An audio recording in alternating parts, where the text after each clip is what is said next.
The ROKiT F4 British Championship, certified by FIA, has again delivered a stunning weekend. We've got the biggest grid of cars for 6 seasons, believe it or not, 20 cars on the grid.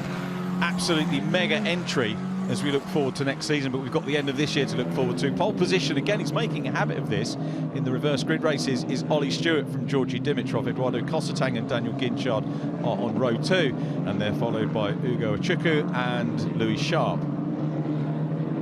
4th row, Joseph Loke. Then we get into championship territory. Alex Dunn is next up to his outside, then Aidan Neate and Ollie Graves grimly hanging on to his championship chances at the moment. Noah Lyle and Michael Shin are next on row 6. 7th row, very warm welcome to the championship. Return for Hitech Motorsport, and welcome to James Higgins, the ex-junior racer who is there doing a good job this weekend. Welcome back to the grid as well, Marcus Flack, his Hitech teammate. Adam Fitzgerald next from Ed Pearson, then Jack Sherwood again with Chris Dittman Racing, which is great. He's joined by Jaden Parriott, and then Daniel Mavlyatov and Isak Barashi at Finsis by Agenti. Yeah, looking forward to that. Ollie Stewart looking forward to his 3rd front row start here in the reverse grids. Is he going to be able to convert it to another win? The lights go out. We are racing here at Silverstone for our partially reversed grid race here. They all get away well and go into turn 1. Now, was that Stewart slow off the start? Yeah, no, I think Stewart got a good start. Dimitrov, I don't know whether he dropped back a little bit, but I think Ollie Gray and Dunn were very close once again as they went into turn 1. And you can see Lyle has a bit of a lock-up as they go into turn 2. This is a tricky corner to try and get the car rotated and not run too wide. As we are on board here with Dunn, let's see what sort of slipstream he gets. Yeah, coming down the Wellington straight here, down in towards Brooklands, and this is the big sort. Great to see such a big field of cars, and I think there are going to be even more next year. There is the 63 car to the outside, Ollie Gray in blue, and Dunn is driving around the outside of them here. He is, but there will Gray be there? No, he's got Dunn. He's got past Gray. That is where they made contact yesterday. That is why we are all under appeal at the minute. That through that we'll corner. Come to that. Yeah, we will. Yeah, there's lots going on in the F4 paddock as we speak. So.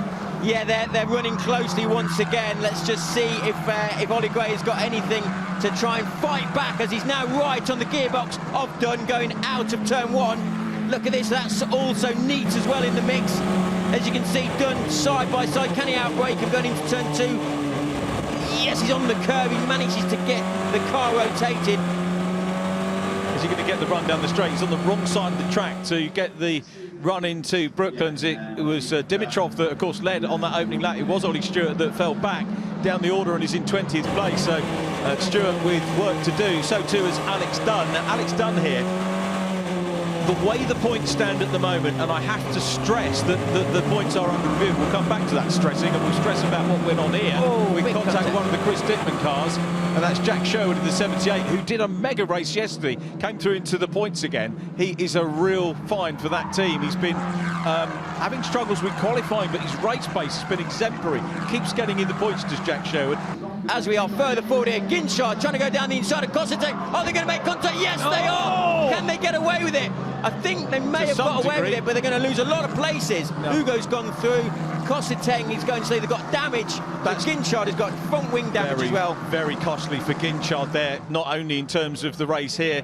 Oh, he had a little moment going in, didn't he? He did. He just lost the air. He went down the inside. It was a decisive move, but Cosetang tried to close it. Then Ginchard tried to get on the brakes, which locked the rears up and slid him into the side of Cosetang's car. Real shame for those two rookies. Yeah, it's going to have a big impact on the rookie championship as well. Going back a couple of laps, Achukwu had fastest lap. Then it was Ginchard who got fastest lap, and now Joseph Loke, who again is, you know, for the budget that youngster has got, his family have got, is again performing superbly. JHR having a good weekend here. Dimitrov leading, Loke in 4th place with fastest lap. Back on with championship leader Alex Dunn at the moment, 2 places behind Ollie Gray, and provisionally Dunn needs to have taken 6 points away from Gray in this race to provisionally, and I stress provisionally, secure the championship. I know people are getting all nervous about us declaring champions and everything else, but we won't do that. We'll just tell it to you how it is right now,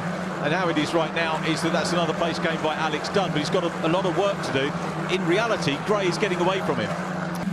Such an evocative place for these guys to come to. No pit-to-car radios either, so those pit boards are vital. I know it seems daft that you think that these guys are going that quick, racing so hard, but they still have time to look at the pit board, see what position they are, see how far they are behind Pearson the having a go at Shin. Yeah, that's teammates in the Virtuosi lock up cars. for Pearson. Few lockups there. Let's hope they don't have contact as they come out of the corner as they're running wide. It's very bumpy on the exit of turn 2 there, but still side by side. Pearson looks like he's got... Lovely. Oh, he's taking his front wing off. Oh.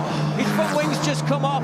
That you can see Pearson just went Just clipped it, didn't he? Yeah, they're going to have a little bit more contact now. Oh, no. That was the karma for that, wasn't it? Oh, he's going to take the Vortec car out as well. That's Higgins, isn't it? Yeah.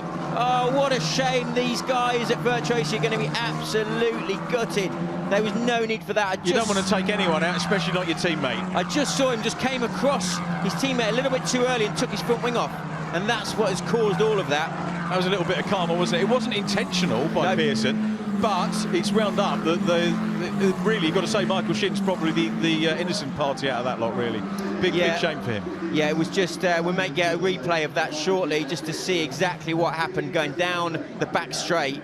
It took his front wing off, and that's what then allowed Shin to have no front grip as he went down the inside going into Brooklands.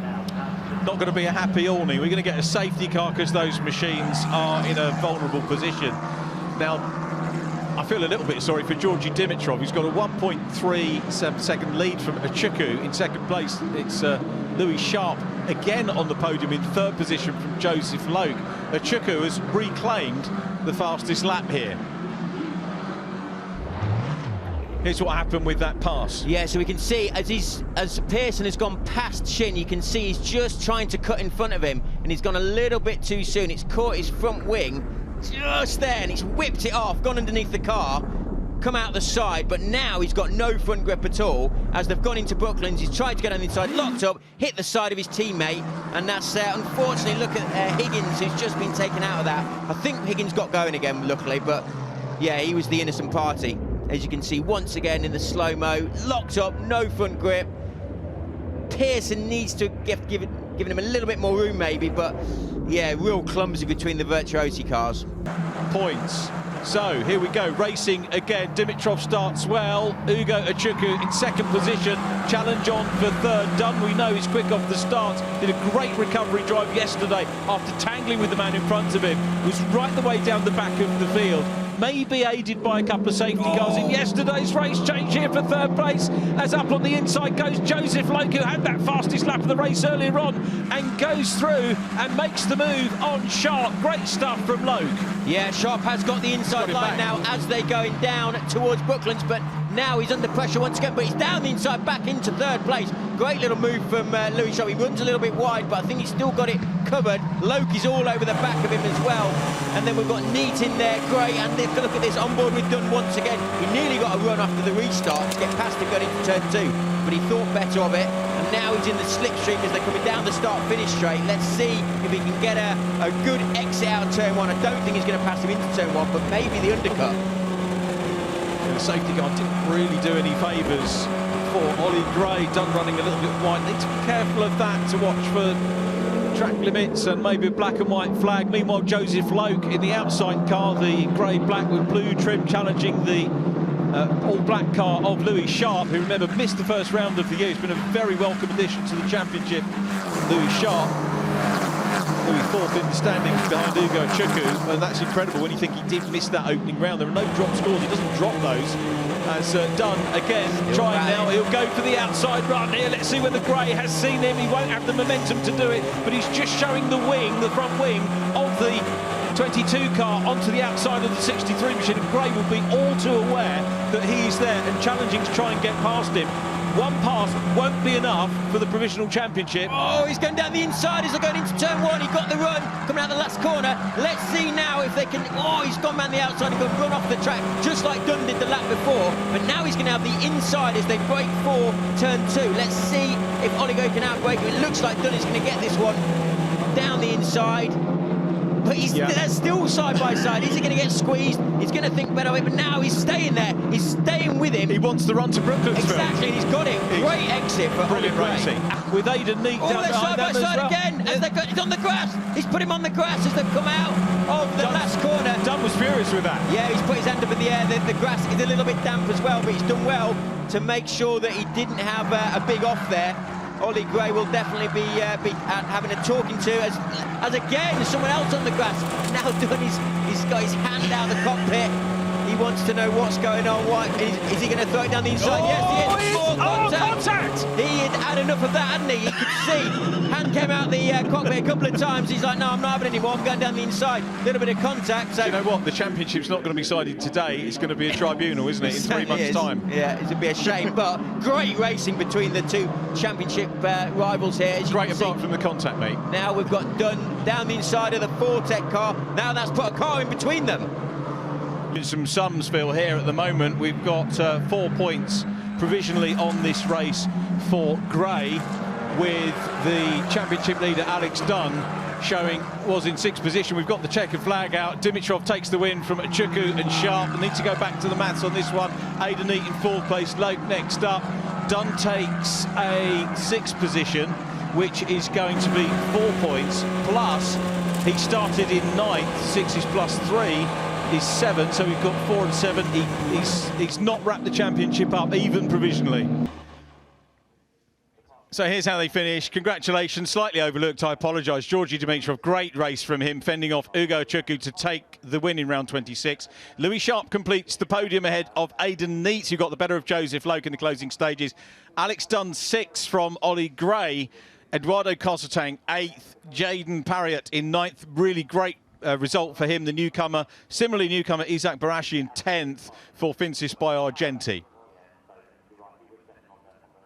11th goes to Daniel Mavlyatov, his best finish of the season. Well done, Daniel. Marcos Flack in 12th from Adam Fitzgerald and Dan Ginchard, who's a lap down. Problems 2 for Jack Sherwood and James Higgins, as we saw. Noah Lyle was away down. Problems 2 in the race for Michael Shin, Ed Pearson and Ollie Stewart. Championship standings, as ever, we have to stress in bold type. Provisional championship standings, Alex Dunn leading by 110 points from Oliver Gray and Ugo Chukwu. Louis Sharp next up from Aidan Neat, then Joseph Loke 6th from Georgi Dimitrov and Dan Ginchard. It's Eduardo Cossetang in 9th, Ollie Stewart completing the top 10.